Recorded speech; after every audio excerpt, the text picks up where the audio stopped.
Natiklo sa Pampanga ang tatlong sangkot umano sa motorcycle at carnapping. Tunghayan sa aking eksklusibong pagtutok. Babayin mo rin babayin nyo na yan Hintuan ko na. Naispatan agad ng Highway Patrol Group o HPG ang sasakyang nakaalarma.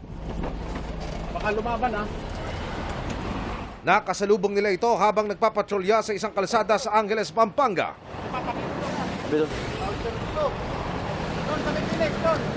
Heavily tinted ang kulay puting subcompact SUV na kanilang sinita. Tabi mo dito.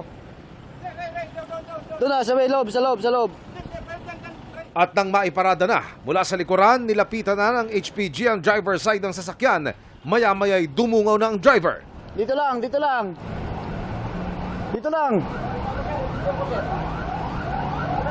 Sa'yo ba yan? Sinangla sa akin to, sir. Sinangla? Pangulong niya ako nung sa iglesia, sir. Oh, kasi yan, alarmado to.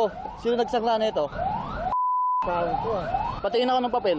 Hindi, actually, ito yung security. Ayon sa HPG, ang sasakyang ito na dating pag-aari ng isang negosyante pinasalo o ibinenta ng mura at pinatuloy ang hulog. Pero ang problema, Hindi na itinuloy ang hulog dito sa nasabing sasakyan. Kumbaga, at ito ang naging dahilan upang ipaalarma ito ng previous owner. Dahil sa spotting technique natin at dito sa intelligence-driven operation na ating kinakandak during sa mga operations natin dito sa lansangan, nakuha po natin itong nasabing sasakyan dito po sa parte ng Bulacan.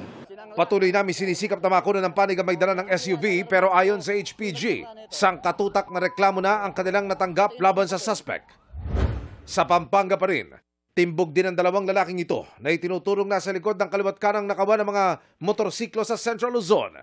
Tumitira sila dun sa mga lugar na alanganin ng mga parkingan. So ito yung tinatawag naming taken unattended.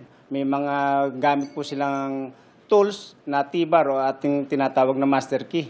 So napakadali po nilang distrongkahin ng mga locking system nitong mga motorsiklong ito. At in a minute, kaya na nilang patakbuhin to nang parang walang nangyari.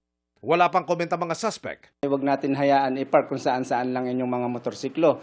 Kung kaya po nating mag-attach ng mga security device at other safety devices gaya ng pagtanikala at papagpapark kung saan ay mayroong mga security personnel o CCTV camera, mas mainam po na doon na lang po natin sana i-park ang ating mga motorsiklo.